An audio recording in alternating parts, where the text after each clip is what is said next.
नमस्कार दोस्तों, मैं मीरा रिहानी गोविंद लीला चैनल में आप सबका स्वागत करती हूँ। आज मैं बहुत दिनों बाद अपना चैनल दोबारा से स्टार्ट कर रही हूँ क्योंकि बीच में काफ़ी सारी प्रॉब्लम्स आ गई थी तो मैं अपना चैनल कंटिन्यू नहीं रख पाई। और ये चैनल मेरा गढ़वाली में बात करती थी मैं इस चैनल में, लेकिन काफ़ी सारे लोगों के कमेंट्स मेरे पास आए और मैसेजेस की आप हिंदी में बताया कीजिए जो भी आप बताते हैं, क्योंकि गढ़वाली जो भी गढ़वाली लोग हैं उनको भी हिंदी समझ में आती है। तो मैंने कहा ठीक है, लेकिन कुछ चीज़ ऐसी हैं, कुछ शब्द ऐसे हैं गढ़वाली के जो मुझे बहुत पसंद हैं, तो मैं उनको गढ़वाली में बोलूँगी बीच बीच में। और अब मेरा मेन मकसद यूट्यूब चैनल शुरू करने का, आज मैं काफ़ी समय से सोच रही थी लेकिन नहीं कर पाई। बीच में मैं 1 महीना तो पूरे बीमार रही, और बीमार ऐसे कि आज तक शायद मैं कभी नहीं हुई। 1 महीना तो कभी नहीं रही। हाँ ठीक है, मौसमी बुखार कभी आते थे चले जाते थे 1-2 दिन बाद, लेकिन 1 महीने का टाइम मेरे लिए बहुत ही मुश्किल रहा। बहुत वीकनेस बॉडी में आ गई, और इसमें बुखार तो चला गया लेकिन खांसी नहीं गई है। बहुत मुश्किल से, मतलब पूरा 1 महीना लगा इस खांसी को जाने में। और ये शायद सभी के साथ ही हो रहा है, मेरे साथ ही नहीं, सभी के साथ हो रहा है। और वीकनेस भी बहुत हो रही है, तो कहीं ना कहीं इसमें हमारा इम्यून सिस्टम कमज़ोर है। और मतलब इम्यून सिस्टम में मान लीजिए हम लोग एक्सरसाइज वगैरह नहीं करते हैं, योगा नहीं करते हैं। और पहले मैं कंटिन्यू करती थी एक्सरसाइज वगैरह, योग वगैरह मैं बहुत करती थी पहले, लेकिन मैंने काफ़ी समय से, जब से करोना पीरियड आया है, मैंने तब से सब कुछ मेरा बंद हो गया है। लेकिन उसके बाद मुझे मेरे भुगतना पड़ा, मुझे मेरी तबीयत जो ख़राब हुई काफ़ी 1 महीना, तो मैंने कहा नहीं, अब तो मैंने कान पकड़ लिए हैं बिल्कुल कि एक्सरसाइज तो जहाँ तक हो सकती है प्रॉपर करूँगी। और आप लोगों को मैं यही सजेस्ट करूँगी कि आप लोग भी कुछ ना कुछ एक्सरसाइज वगैरह, वॉकिंग वॉकिंग वगैरह कीजिए। मतलब जिसको जो अच्छा लगता है। बाहर जाना किसी को अच्छा लगता है, पार्क में घूमना अच्छा लगता है, तो वहाँ पे कीजिए। आप घर में, आप ऐसे नहीं है कि बाहर जाके ही आप कर सकते हो, घर बैठे भी आप सब कुछ कर सकते हो। तो उन्हीं चीज़ों को बारे में मैं आप लोगों को बताने ये अपनी वीडियो के माध्यम से, अपने चैनल के माध्यम से आप लोगों के सामने आऊँगी। डेली कुछ ना कुछ लेके आऊँगी। तो आप लोग मेरा सपोर्ट कीजिए और उनको फॉलो भी कीजिए। अच्छी चीज़ें लगेंगी जो आपको, और जो सही नहीं लगेंगी उसके लिए कमेंट भी कर दीजिए, तो ताकि मेरे को आगे सुधारने का मौका मिल जाएगा। आज मैं आप लोगों को जो बता रही हूँ, छोटी छोटी वीडियो बनाऊँगी, ज़्यादा बड़ी नहीं। आज मैं मेन आपको जो बता रही हूँ कि जो हमारा शरीर है, ये मैं पहले वीडियो में भी बता चुकी हूँ आप लोगों को, और अभी भी थोड़ा सा एक संक्षिप्त में आपको बता देती हूँ कि जो हमारा शरीर है 5 तत्वों का बना है। और जो हमारे 5 तत्व हैं, ये अगर शरीर के बिगड़ जाते हैं हमारे, तो इनका बैलेंस जब खराब हो जाता है तो कहीं ना कहीं हमारे को प्रॉब्लम आनी शुरू हो जाती है। और जो हमारे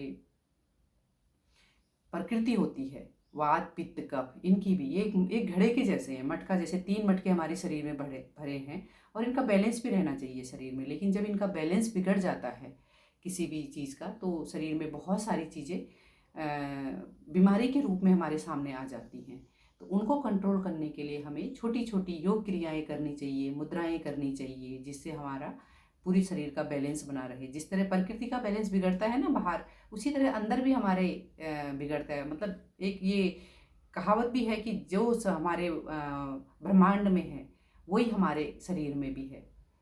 तो उसको कंट्रोल बैलेंस करने के लिए हमें ये क्रियाएं करनी चाहिए, योग क्रियाएं वगैरह छोटी। अभी जैसे मैं आपको बता रही हूँ कि जो हमारी हाथ है ना, ये भी हमारे तत्वों को बताता है। जो हमारे 5 तत्व होते हैं, ये सब हाथ की उंगलियां हमें बताती हैं। जैसे ये वाली जो कनिष्ठिका जो फिंगर होती है, छोटी वाली उंगली जो हमारी होती है, ये हमारे जल तत्व को बताती है कि किस तरह से बैलेंस करना चाहिए उसको। जो हमारी ये अनामिका होती है, रिंग फिंगर भी कहते हैं जिसको, ये हमारे पृथ्वी तत्व को बताती है। और जो हमारी मध्यमा होती है, सबसे बड़ी उंगली होती है जो हमारी, ये हमारे आकाश तत्व को बताती है।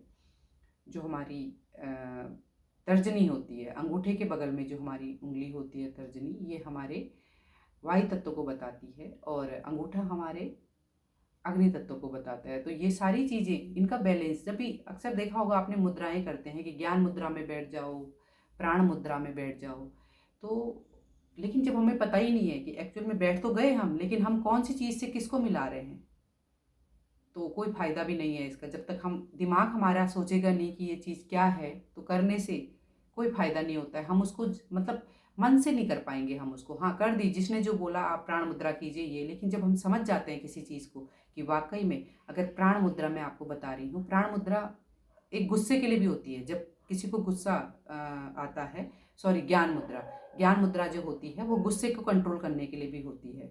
कि जब हमें गुस्सा आता है तो हम अगर ज्ञान मुद्रा कर लेते हैं तो उससे हमें बहुत फ़ायदा मिलता है। और ज्ञान मुद्रा जो होती है हमारी, तो इस तरह से,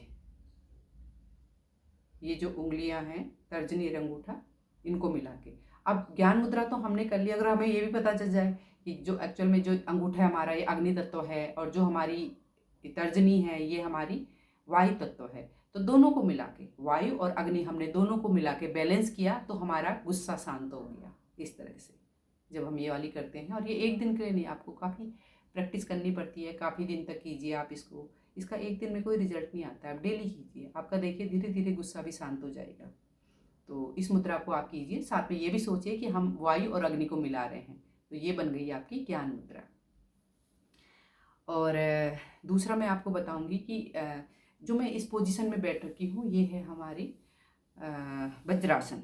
वज्रासन में बैठने के बहुत फ़ायदे होते हैं। जब हम खाना खाने के बाद भी थोड़ी देर, शाम को, रात को जब हम खाना खाते हैं उसके बाद घूमने नहीं जा पाते हैं, हम इस वाली मुद्रा में बैठ के थोड़ी देर अपने शरीर को अगर हिलाते हैं, इधर उधर डोले मारते हैं, हिलाते हैं, तो काफ़ी कंट्रोल होता है। हमारा जो एसिड वगैरह बॉडी में बनता है वो कंट्रोल हो जाता है, एसिड नहीं बनता हमारा। पूरी रात हम मतलब आराम से नींद सो सकते हैं। तो इसको करने के लिए ये मुद्रा ऐसी है कि इसमें सब नहीं बैठ सकते हैं इस क्रिया में। ये योग मुद्रा है हमारी वज्रासन, और इसमें बैठ के अगर जो बैठ जाते हैं तो उनके लिए बहुत फ़ायदेमंद है। लेकिन काफ़ी लोग हैं जिनको घुटने के दर्द हैं, जिनको थाइज़ वगैरह जिनकी थोड़ा सा हैवी होती हैं, वो लोग बैठने में इनको प्रॉब्लम होती है। थोड़ी देर बैठ भी जाते हैं लेकिन कंटिन्यू नहीं बैठ पाते हैं। तो इसका आज मैं आपको बैठने का तरीका बताऊंगी। आज इसको बैठने के बाद मैं ये वाली वीडियो इसका थोड़ा सा ख़त्म करूँगी, इस वाली वीडियो को यहीं पे ही। और आगे मैं जो वीडियो बनाऊँगी वो मैं सर्वाइकल के ऊपर बनाऊँगी। सर्वाइकल पेन, किस तरह से हमें सर्वाइकल पेन पे काम करना चाहिए योग क्रियाओं के द्वारा। तो आज मैं आपको वज्रासन में बैठना सिखाती हूँ। इसके बाद ही हम आगे बढ़ेंगे धीरे धीरे, क्योंकि जब आप अच्छी तरह बैठना सीख जाएंगे तो फिर, और मुझे कमेंट पे भी बताना कि आप लोग बैठ पाए कि नहीं बैठ पाए। अभी आपको बहुत हैवी लग रहा होगा इस तरह से बैठना, जो बैठ जाते हैं बहुत अच्छी बात है। तो इसके लिए हमें क्या करना है, अगर आप नहीं बैठ पा रहे हैं इसमें वज्रासन में, तो आप एक काम कीजिए, एक पिलो लीजिए आप, और उसको आप यहाँ पे रखिए अपने पीछे, ठीक है, यहाँ पे रखिए और बैठ जाइए इस तरह से। आपको धीरे धीरे यहाँ पे बहुत इजीली आप बैठ सकते हैं। उसके बावजूद भी अगर आपको यहाँ पे बैठने में भी दिक्कत आ रही है, नहीं बैठ पा रहे हैं आप इसमें भी, कि आपको लग रहा है कि नहीं, थोड़ा सा दिक्कत और आ रही है, हम नहीं बैठ पा रहे, हमारे नीचे की जो पिंडलियाँ हैं ना वो भी चुभने लग जाती है कईयों के स्टार्टिंग में, तो उसके लिए आप क्या कीजिए, एक और लीजिए और उसको भी आप पिंडलियों के नीचे रखिए इस तरह से, जैसे मैंने ये पिंडलियों के नीचे रख लिया, और इसको रखिए आप अपने, इसमें बैठ जाइए, यहाँ बैठ गए आप इसमें। अब देखिए आप 1 घंटा भी बैठ सकते हैं इसमें, देखना आप बैठ के, और मुझे कमेंट पे ज़रूर बताना कि आपको कैसे लगा इसमें बैठने से, कितना आराम आया। और आप डेली प्रैक्टिस करेंगे ना, धीरे धीरे आपको इनको रखने की ज़रूरत नहीं होगी, इनको आप हटा के फिर आराम से बैठ सकते, लेकिन स्टार्टिंग में इसमें बैठिए। तो आप देखना 1 घंटा, आधा घंटा बिना सपोर्ट के आप बैठ सकते हैं इस तरह से, और अपनी क्रियाओं को कर सकते हैं। तो धन्यवाद आज के लिए। आज यहीं पे मैं अपनी वीडियो को पूर्ण करना चाहूँगी, और आगे आपके लिए बहुत सारी चीज़ें लाऊंगी, नई नई एस्ट्रोलॉजी से रिलेटेड भी लाऊंगी आपके लिए। उसमें किस तरह से आप ग्रहों को अपने बैलेंस कर सकते हैं, अपने क्या छोटे छोटे उपायों के द्वारा आप अपने ग्रहों को एकदम ठीक ठाक रख सकते हैं। तो इस चीज़ के ऊपर भी मैं लाऊंगी आपको वीडियो धीरे धीरे, लेकिन उसके लिए आपको थोड़ा सा टाइम भी देना पड़ेगा और सपोर्ट भी करना पड़ेगा मुझे। तो आज के लिए धन्यवाद। बाकी होली आप सभी को बहुत बहुत मुबारक हो, सभी को हार्दिक शुभकामनाएं होली की, और रंगों भरा त्यौहार है, तो जम के खेलिए और एंजॉय कीजिए। धन्यवाद।